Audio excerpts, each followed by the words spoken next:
السلام علیکم ناظرین، فرار کے بعد کی 27ویں قسط آپ کی خدمت میں پیش کر رہا ہوں۔ شرما کو آنکھوں پر پٹی باندھ کے یہاں تک لایا گیا تھا، لیکن اس کے دماغ پر کوئی پٹی نہیں بندھی تھی کہ وہ ذہنی طور پہ مفلوج ہو جاتا۔ اس نے اپنے مکمل ہوش و حواس کے ساتھ حملہ آوروں کے آفیسر کو اپنے نام سے خود کو مخاطب کرتے سنا تھا۔ اس نے علی بھائی کو بھی جمیل کے نام سے مخاطب کیا تھا۔ جس قانی نے تو اسے 3 گھنٹے یہی سمجھانے میں لگا دیے تھے کہ یہ شخص جو ویٹر کے روپ میں یہاں موجود ہے، اس کا نام علی ہے، جو ایک مفروض قاتل، ڈاکو اور اب اس کا جانثار ساتھی ہے، جس نے 2-3 مرتبہ اپنی جان پر کھیل کے اسے پولیس کے ہاتھوں مرنے سے بچایا ہے۔ یہ شخص 6 ماہ سے جس کہانی کے ساتھ تھا، اب شرما کو اچھی طرح سمجھ آ گئی تھی کہ گزشتہ 5 ماہ سے ان کی طرف سے اتنی زیادہ امداد ملنے کے باوجود ان کے تقریب کا کیوں کامیاب نہیں ہو پا رہے تھے۔ ان کے سارے منصوبے اتنے آسانی سے کیسے بے نقاب ہو جاتے تھے۔ یہ ISI والے بڑے خطرناک لوگ تھے، اس کی توقعات سے کئی گنا زیادہ ہوشیار اور مستعد تھے۔ انہوں نے راہ میں بہت دور تک رسائی حاصل کر لی تھی۔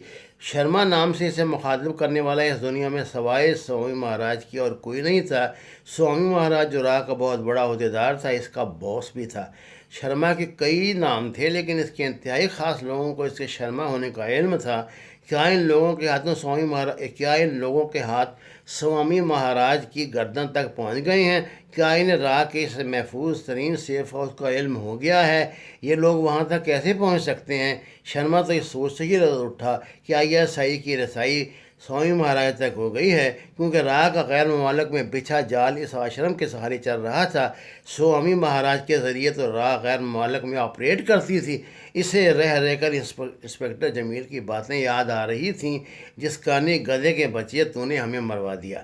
اس نے دل میں جس کہانی کو موٹی سی گالی دی عہد کیا کہ اگر وہ کبھی زندہ اپنے ملک پہنچ گیا تو جس کہانی کو پاکستانی جیل میں ہی مروا ڈالے گا، خواہ اس کی کچھ بھی قیمت ادا کرنی پڑے۔ اسے راتوں رات آنکھوں پہ پٹی باندھ کے نہ جانے کہاں پہنچا دیا گیا تھا۔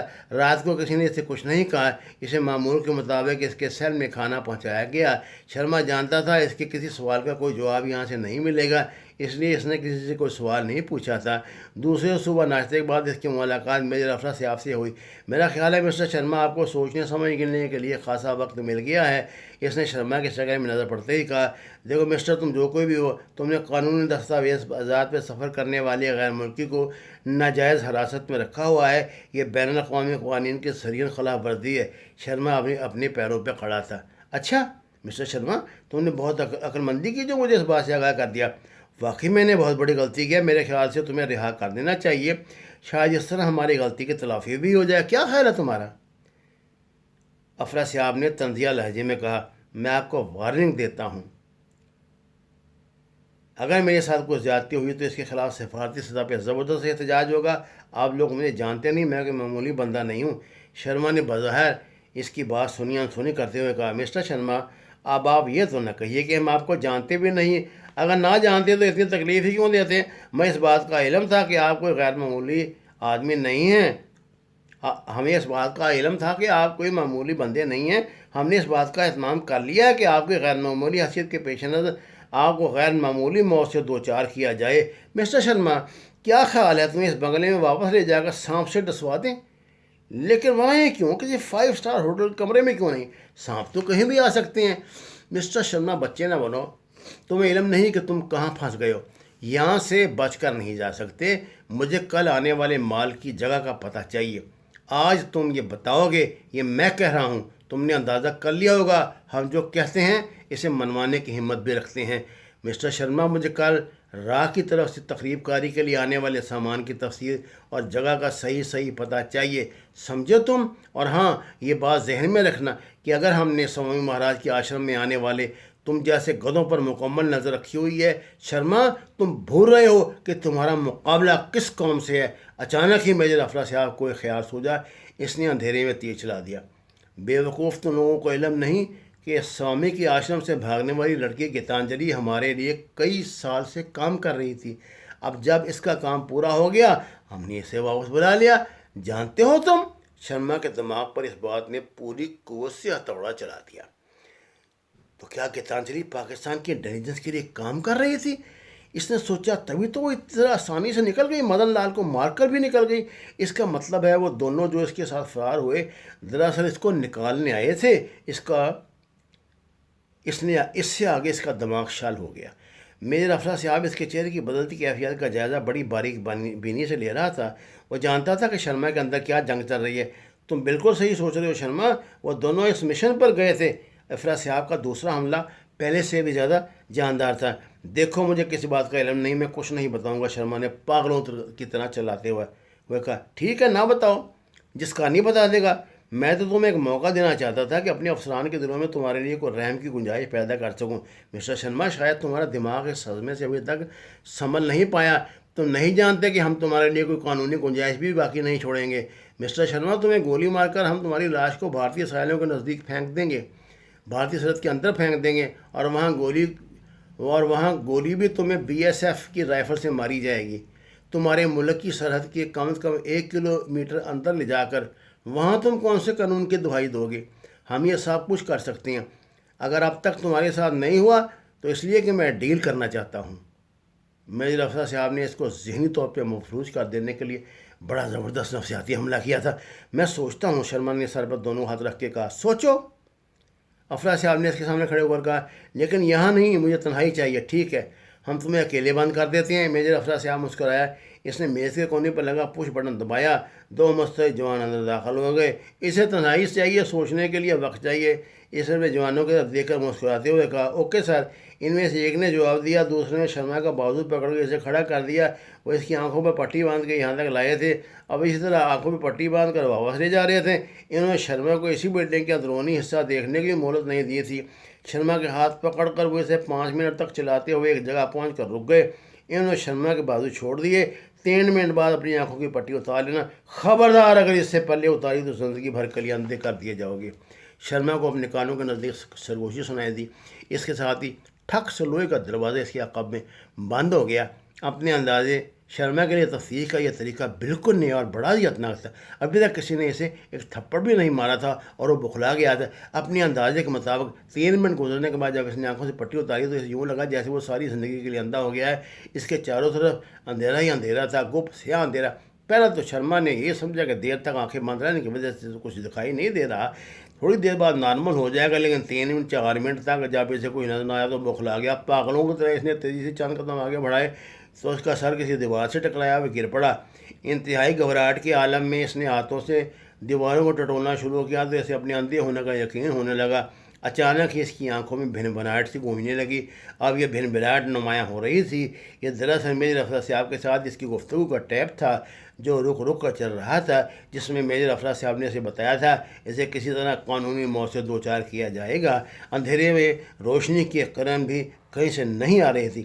شرما پہ اچانک ہی پاگل پن کا دورہ پڑا۔ اسے یوں لگا جیسے اس کا دم گھٹ جائے گا، حالانکہ سانس لینے کے لیے یہاں وافر مقدار میں ہوا موجود تھی۔ اس نے دیوانہ وار چیخنا چلانا شروع کر دیا۔ وہ زور زور سے گلا پھاڑ پھاڑ کے گالیاں بک رہا تھا، پھر اس کی آواز بیٹھنے لگی۔ اچانک ہی وہاں جیسے ہزاروں سرچ لائٹیں کے ساتھ جل اٹھیں۔ یہ منظر اندھیرے سے بھی زیادہ تکلیف دہ تھا۔ شرما، تمہارے دماغ کی نسیں پھٹ جائیں گی اور تم طبعی موت مر جاؤ گے۔ مجھے وہ جگہ بتا دو۔ ایک گونجدار آواز سنائی دی۔ بتاتا ہوں۔ شرما نے ہتھیار ڈال دیے۔ اس کی ساری توانائیاں ایک معمولی جھٹکا سامنا نہیں کر سکی تھیں۔ میجر افسر صاحب ایک جوتا مارے بغیر اسے راست میں لے آیا تھا۔ اب اس کے پاس اور طریقے بھی موجود تھے۔ اسے زندگی میں بہت کم موقعوں پر مجرموں کے خلاف 3rd ڈگری کے طریقے استعمال کرنے کی ضرورت پیش آئی تھی۔ روشنیاں دوبارہ بجھ گئیں۔ اس مرتبہ جب روشنی ہوئی تو معمول کے مطابق تھی۔ شرما نے دیکھا ایک کوٹھی میں بند ہے جس کا دروازہ بھی باہر سے لاک نہیں کیا گیا تھا، کیونکہ یہاں کوئی پہرے دار بھی موجود نہیں تھا۔ بس سیڑھیوں سے کسی کے اترنے کی آوازیں آ رہی تھیں۔ اگلے ہی لمحے وہی دونوں اس کے سامنے کھڑے تھے جو اسے یہاں لے کر آئے تھے۔ انہوں نے دوبارہ شرما کی آنکھوں میں پٹی باندھ لی، اسے میجر افسر صاحب کے سامنے لے جا کر اس کی آنکھوں سے پٹی اتار دی۔ کمرے میں اب میجر افسر صاحب اور شرما ہی اکیلے رہ گئے تھے۔ اس نے سمندری ساحل کے خاص علاقے کی نشاندہی کرتے ہوئے بتایا تھا وہاں کل رات کے دوسرے پر ایک لانچ آئے گی جسے تقریب کاری کا جدید سامان پاکستان میں موجود راک ایجنٹوں کے لیے لایا جائے گا۔ وقت مقررہ پر میجر افسر صاحب کے لوگوں نے لانچ کو تقریب کاری کے سامان سمیت قابو کر لیا۔ اسے جسکانی کے 2 ساتھی چلا کر لائے تھے جو ایک طویل عرصہ سے مفرور ہو کے بھارتی انٹیلیجنس کے تربیتی کیمپوں میں پناہ گزین تھے۔ ان لوگوں نے ایسے انکشافات کیے تھے جنہیں سن کر دشمن کے مکرو عزائم کی شدت کا اندازہ ہوتا تھا۔ میجر افسر صاحب تیسرے روز ان لوگوں کو شرما سمیت مناسب ہاتھوں میں سونپ کر خان صاحب کے گھر کی طرف جا رہا تھا۔ اس نے بطور خاص عذرا کا شکریہ ادا کیا تھا اور بتایا تھا کہ اس سے شرما کے ذریعے اور کئی کامیابیاں بھی حاصل ہوئی ہیں۔ اس نے وعدہ کیا تھا کہ ایک ہفتے کے اندر اندر وہ عذرا کی ملاقات شیر عالم اور بشیر سے کروا دے گا۔ اب وہ اپنے اس وعدے پہ عمل کرنے جا رہا تھا۔ یہ اس کے لیے کچھ مشکل کام نہیں تھا۔ بشیر اور شیر عالم ایک ماہ تک امریکہ اور وہاں موجود سوامی مہاراج کے آشرم سے متعلق ہر طرح کی معلومات بہم پہنچائی گئی تھیں۔ اس درمیان ان کے پاسپورٹوں میں ویزے لگ چکے تھے اور وہ قریباً 1.5 ماہ بعد امریکہ کے لیے عازم سفر تھے۔ انہیں کراچی سے فلائٹ لینی تھی۔ اس عرصے میں شیر عالم نے کبھی ایک لمحے کے لیے بھی گیتانجلی کو فراموش نہیں کیا تھا۔ میجر کیانی نے اپنی ہر ممکن کوشش کی تلاش کے لیے جاری رکھی تھی۔ انہوں نے بطور خاص سرحدی علاقوں کے دونوں طرف اپنے ایجنٹوں کو ہدایت کی تھی کہ اگر ان کے پاس اس سلسلے میں کوئی بھی اطلاع آئے تو انہیں فوراً مطلع کریں۔ لیکن خدا جانے گیتانجلی کو زمین کھا گئی، آسمان نکل گیا کہ اس کا کوئی سراغ ہی نہیں مل رہا تھا۔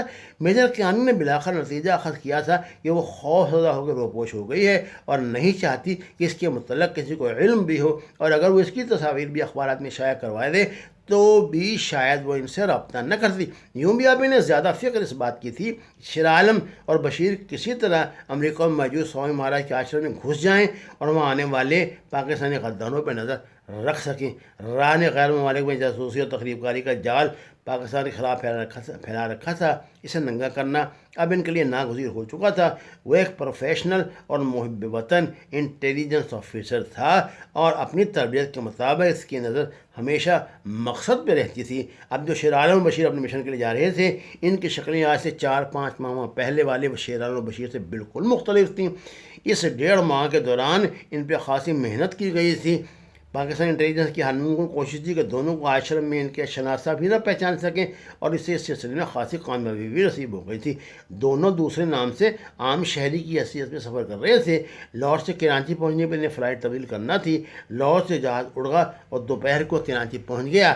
ان کی فلائٹ جو کہ رات کے روانہ ہوئی تھی، دونوں نے وقت شہر میں گھوم پھر کر گزارنے کا ارادہ کیا تھا اور اب اپنا سامان لا کر میں رکھنے کے بعد ٹرمینل سے باہر ٹیکسی اسٹینڈ کی طرف جا رہے تھے۔ ناظرین، اگلی قسط انشاءاللہ کل آپ کی خدمت میں پیش کروں گا۔ آپ سے گزارش ہے کہ اپنے تبصروں سے نوازیں، اپنے خیالات سے نوازیں، اس چینل کو شیئر کریں، احباب میں شیئر کروائیں، سبسکرائب کروائیں اور میرے نام سے بنے ہوئے جعلی چینلوں کا بائیکاٹ کریں۔ آپ کا بہت شکریہ۔